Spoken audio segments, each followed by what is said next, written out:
please take a moment right now to hit like, subscribe, and share. Especially share. That's the big one.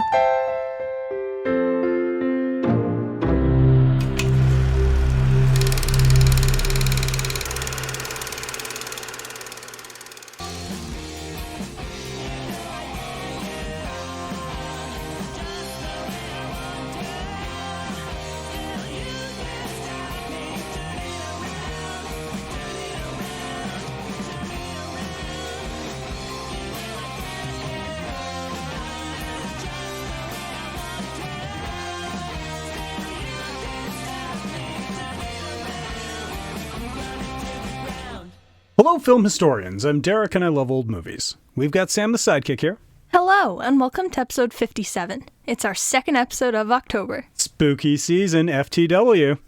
I don't know if you're supposed to actually say FTW. That's how it's written. Yeah, well, there are things you can write but not say. Ask George Lucas about that. Okay, fair. Is this one of them? Yes. I'm just trying to be relevant. Don't. You sound ridiculous. Okay. Well, sorry, you don't have to LOL at me. Right. Well, today we're going to be taking a look at a film that occupies a sweet spot in a very specific Venn diagram. Oh, let's hear it. In one circle, we have Abbott and Costello movies. You love those. And in the other, we have Universal monster movies. You love those as well. And when you overlap those two genres, you get Abbott and Costello Meet Frankenstein, perhaps the greatest of the monster rally movies they made back in the 40s. Yeah, I think what makes this film so special is that it's an exceptional entry in either genre, but it also works on its own. It's a great standalone film. Let's tell people all about it right away. There really isn't a moment to lose. Okay then. So are you ready to deliver two mysterious crates to McDougal's House of Horrors? I got my crowbar right here. Hit the music.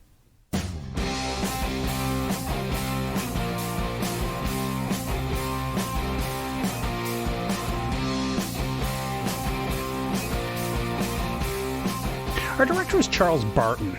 First getting into acting at the age of 13, Barton was signed as an actor to United Artists around 1920, and he didn't actually make the transition until directing until 1927, when the first film he was the assistant director for was Wings, which won the first ever Best Picture.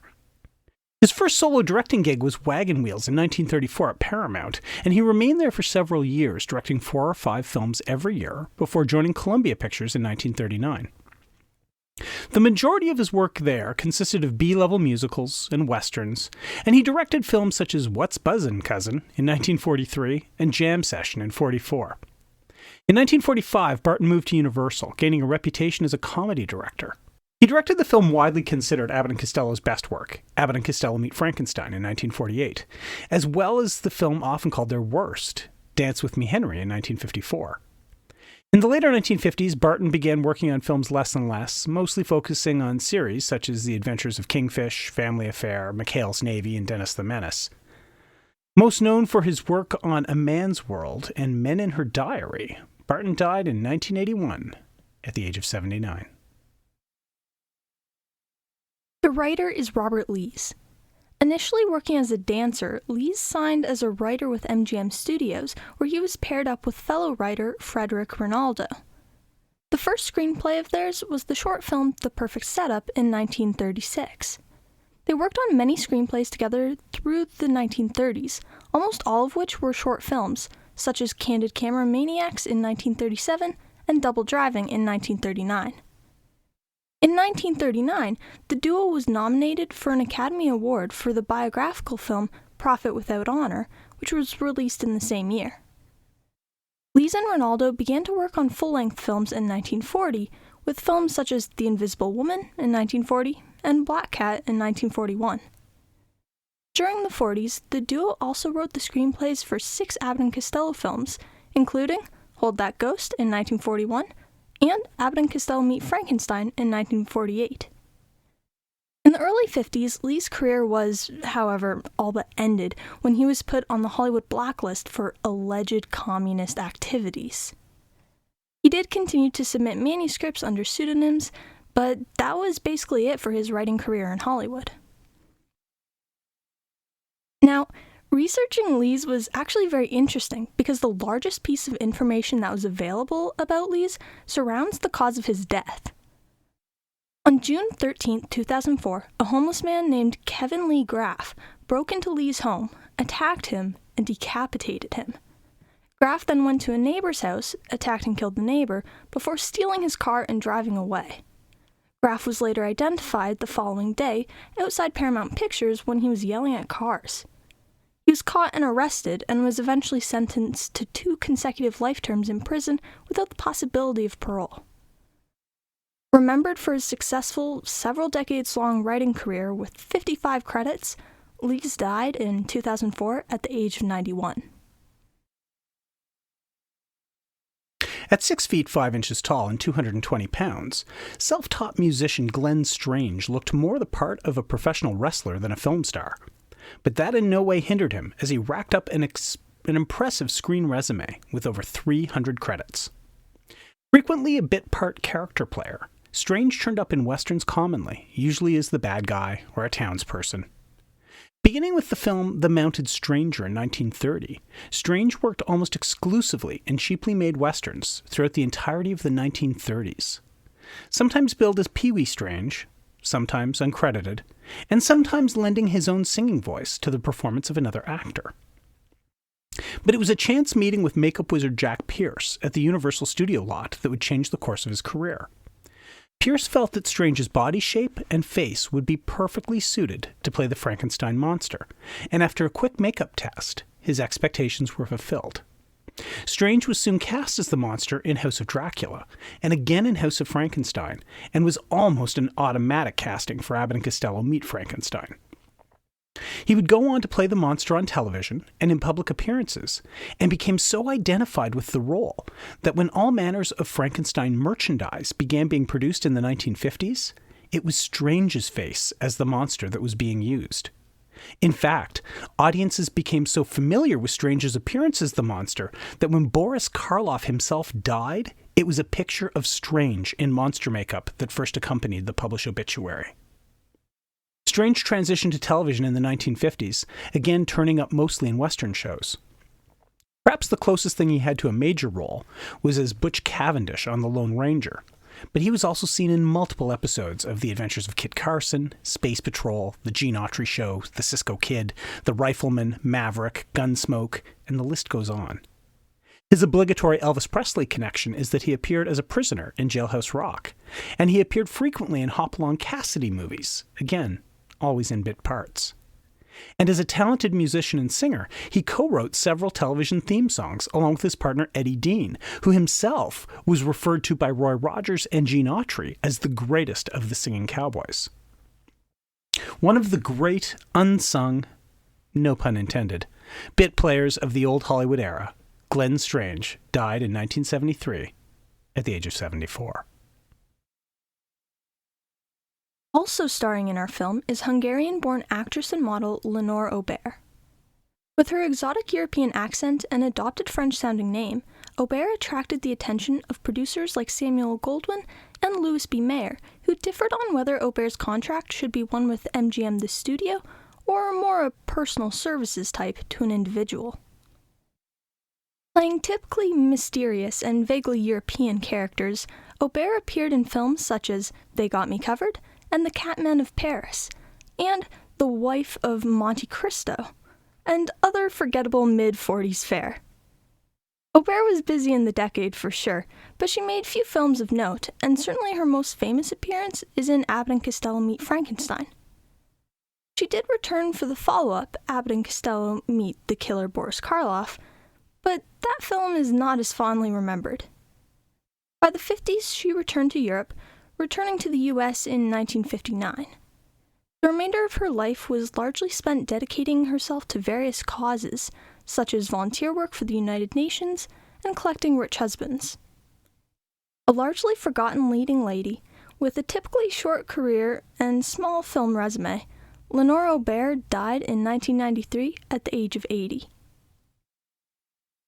The tale of Abbott and Costello Meet Frankenstein is the sad story of a studio on the brink of death, insisting on making a film its stars did not want to be in, that received initially brutal reviews and led to bad feelings, and in the end became a fan favorite and a minor classic. That sounds a bit turbulent. So, by the mid-1940s, Universal Studios was on life support. The finances were in terrible shape, and almost all contracted talent had been released, except for Abbott and Costello, their biggest stars. And due to the sale of 25% of the ownership of the company, the name had been changed to Universal International. Being international seems a lot less impressive than being universal. Yeah. Like, in scope. It's just so much less. Yeah, I get it. Like, one suggests it reaches around the world, but the other... Yeah, across the whole universe, I know. Can I continue? Oh. Yeah, sure, of course. So, the script for a film called The Brain of Frankenstein was presented to Bud and Lou, and they did not like it. They didn't find it funny, and they had no interest in making a film with Universal monster characters. And this was an attitude that didn't change as rewrites occurred and the final film took shape. So, bad attitudes. Very. Showing up late, not showing up at all, quarreling with the director and writer, doing nothing but playing cards on set, just general time wasting and disengagement. Now, monster rally films were already a thing, right? Like, they weren't exactly breaking new ground with this movie. Well, yes and no. On one hand, sure, these monster team-up films had already been a thing. Movies like House of Dracula and House of Frankenstein and The Wolfman Meets Frankenstein, they explored the idea of having these monsters in the same film. But although those movies were all a bit ridiculous, they weren't out-and-out comedies. They weren't spoofs of the genre. But this one was. Oh, for sure. But they threw just enough money at it to bring back Lon Chaney Jr., who was working on stage at this point, his Universal contract having been terminated, and perhaps most notably, Bela Lugosi himself to play his signature character, Dracula. Lugosi in particular felt that the way Dracula was handled in the script to be very respectful and appropriate. He had to be scary and menacing, and he felt that was a good use of him and that it wouldn't tarnish his career. Chaney and Glenn Strange, who played the monster, they needed the paychecks and the hope to relaunch their flagging film careers. That sounds a bit cynical. Well, for his part, Chaney came to regret ever being in the film. He thought the finished product really took a crap on the legacy of the monster films, going way past gentle and affectionate spoofing and into full-out making fun of the genre. He took it pretty seriously. Well, what choice did he have? If you take the Wolfman out of his resume, what good or memorable films are left? Point. So by this point, Jack Pierce was gone from Universal, so makeup was done much more economically. Gone were the endless hours in the makeup chair for Chaney and Strange, and instead there were rubber masks, which spread up the process considerably. Without looking anywhere near as good. That part is true. And Chaney actually played two monsters in this film, right? Yeah, so I guess while rehearsing the scene where he was to throw Sandra out the castle window, Glenn Strange broke his foot. So while he was recovering, Lon Chaney Jr. donned the Frankenstein makeup and played the creature for that scene. I didn't think Strange was the greatest monster. I mean, where was the humanity? Yeah, it's probably fair to say all three of the creatures were performed better in other films. So, was the film well received? Well, critics were a bit split at the time, but audiences loved it. And there are those that call it the unofficial death knell of the Universal horror films, and those that call it the beginning of the end of watchable Abbott and Costello movies. The film actually begat some thematic sequels, like Abbott and Costello Meet the Killer Boris Karloff, Abbott and Costello Meet the Invisible Man, Abbott and Costello Meet the Mummy. They were all increasingly bad and less relevant. Nothing makes a spoof less funny than coming out years too late. Comedy has to be timely. Well, what's the tail of the tape on this one, Sam? Okay, so we have a 7.3 on IMDb. Right in the sweet spot. We have 85% on Rotten Tomatoes, Okay. and the tomato meter is 89%. Yeah, I like it. The film is a part of the National Film Registry. Sure. And it can be rented in the Microsoft Store.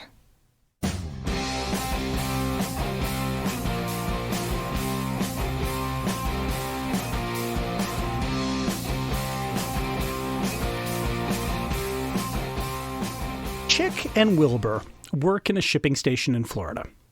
While caught in the endless drear of loading and unloading bags, or the flirtation of Wilbur's way out of his league girlfriend Sandra, a phone call comes in from London. It's Larry Talbot, and he quickly explains that 2 large crates headed for McDougal's House of Horrors must not be delivered. The call is cut short by the full moon and Larry's transformation into the Wolfman. Meanwhile, in Florida, McDougal himself shows up demanding delivery of the crates. That night, after hours, Chick and Wilbur make the delivery. The crates contain a precious cargo, no less than the coffin of Dracula himself, with the Count asleep within, and also the actual Frankenstein monster. Wilbur is hypnotized by Dracula, who animates Frankie before the 2 monsters make their escape. McDougal arrives, finds his precious cargo missing, blames the boys, and has them both arrested. But Dracula makes his way to a nearby imposing castle, sequestered on an island, where he meets Dr. Sandra Mornay, Wilbur's girlfriend, who has hatched a scheme to put Wilbur's brain into the Frankenstein monster so he will be a perfect slave for Dracula. Wilbur and Chick are bailed out by a pretty insurance agent who wants to get to the bottom of the missing cargo mystery. And back in their hotel, the boys are met by Larry Talbot, who has come across the ocean to foil whatever scheme Dracula is up to. The boys are taking Joan and Sandra to a costume ball and head to the castle. Larry warns Wilbur that they're in the house of Dracula, and the boys explore the basement, where they encounter Dracula and Frankie before making a quick escape.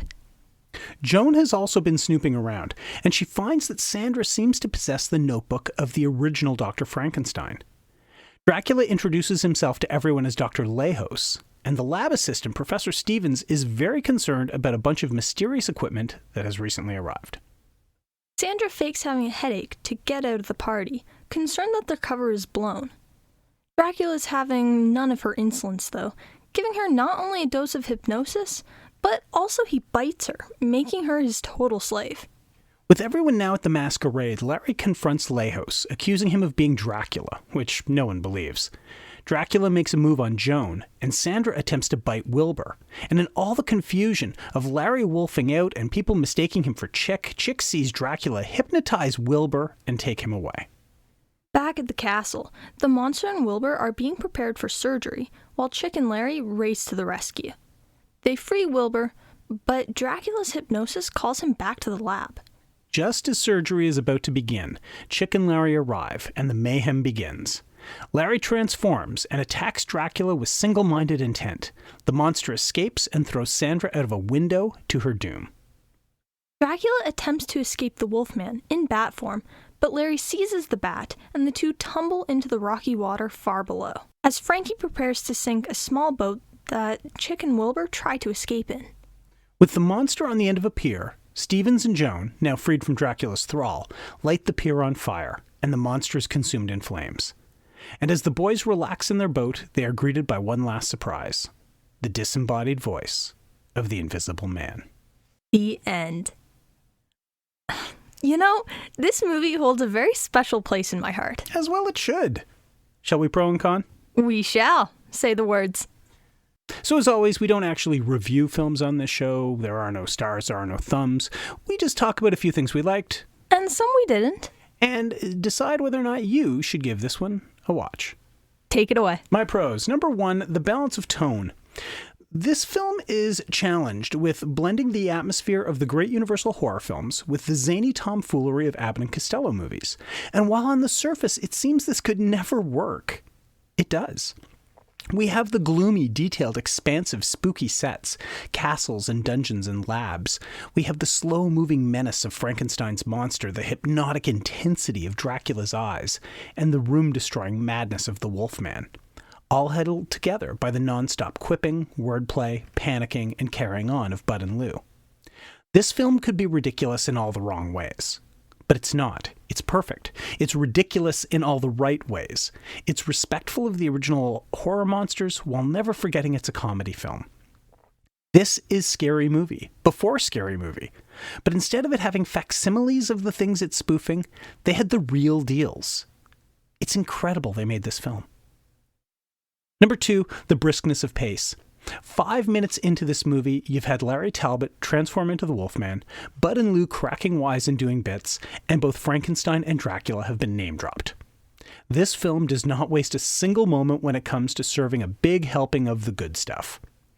The film races when it needs to, but has no problem slowing down to wring every bit of excitement out of a moment, like when Wilbur is dealing with Dracula's coffin.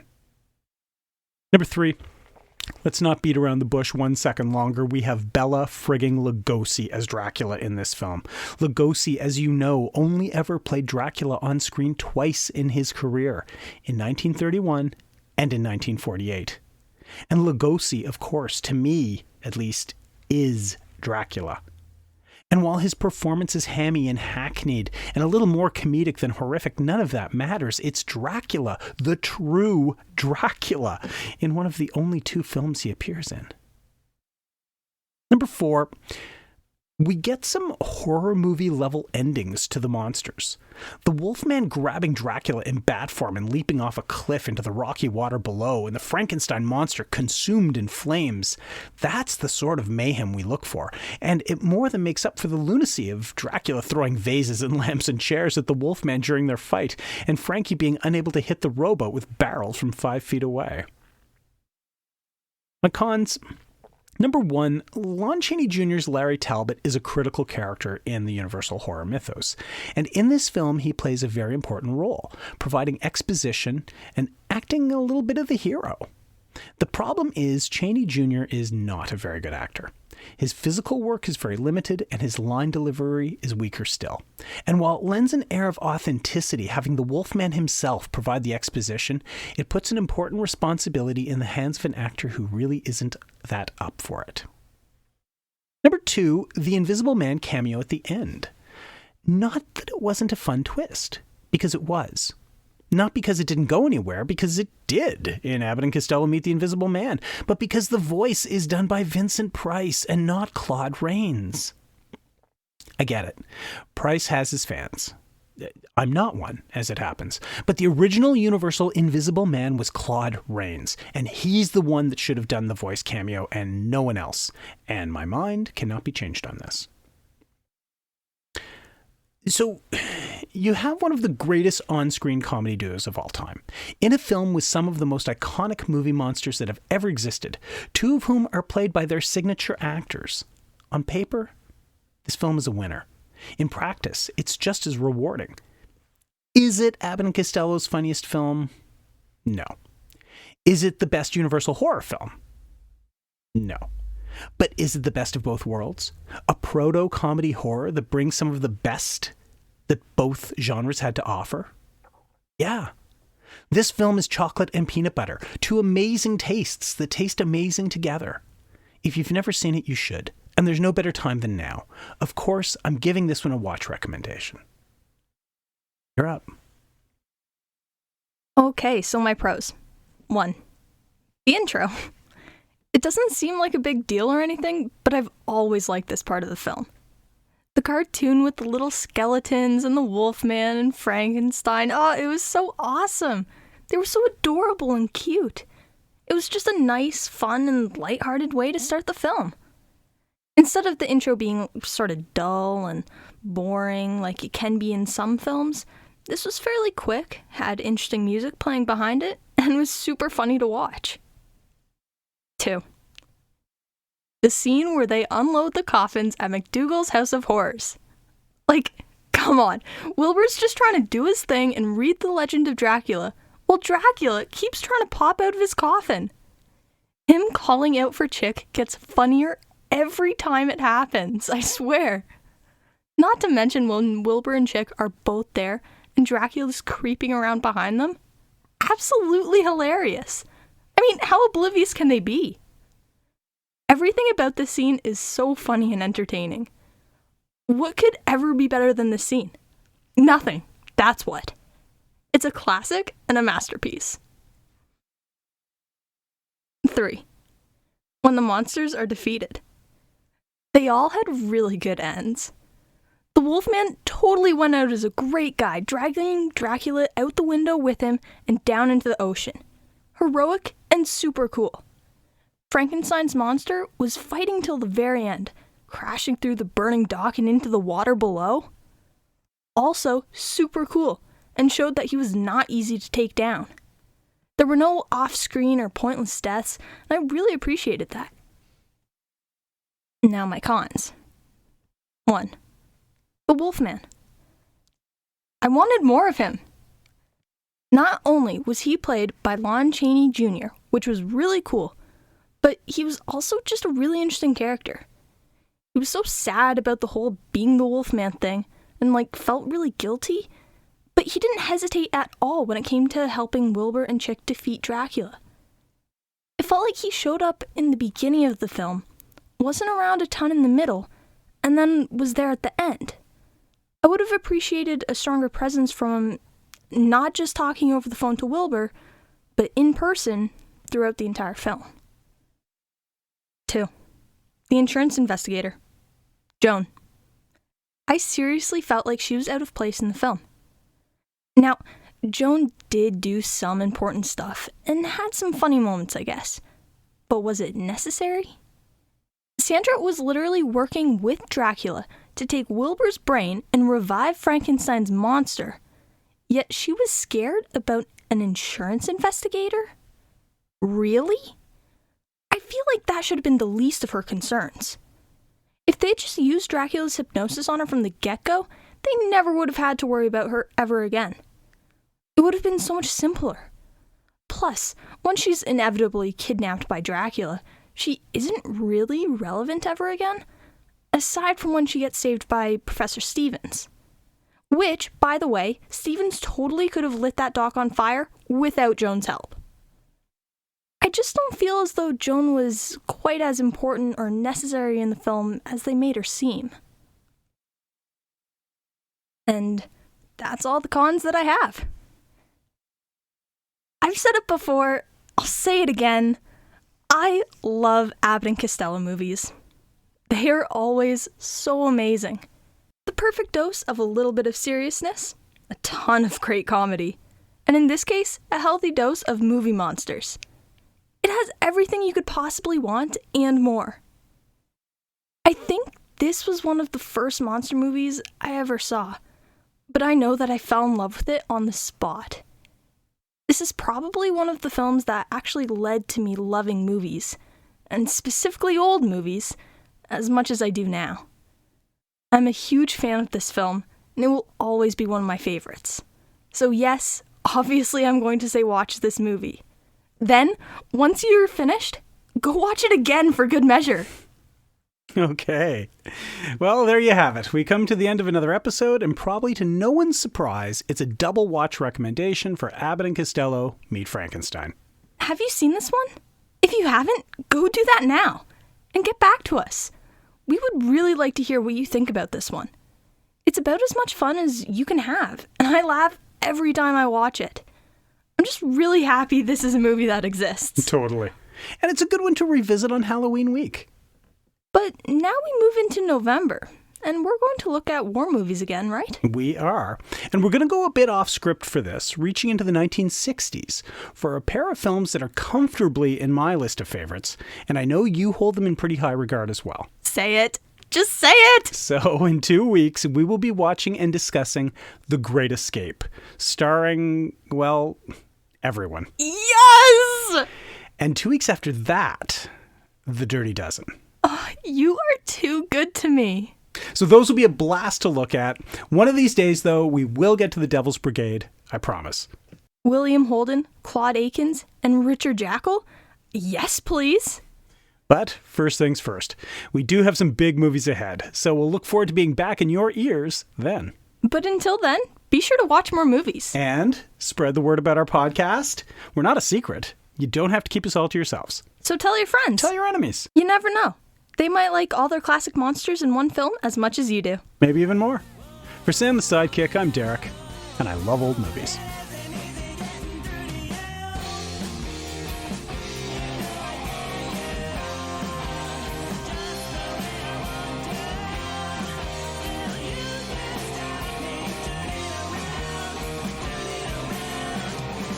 Additional research for I Love Old Movies, the podcast, is done by Nikki Weatherden.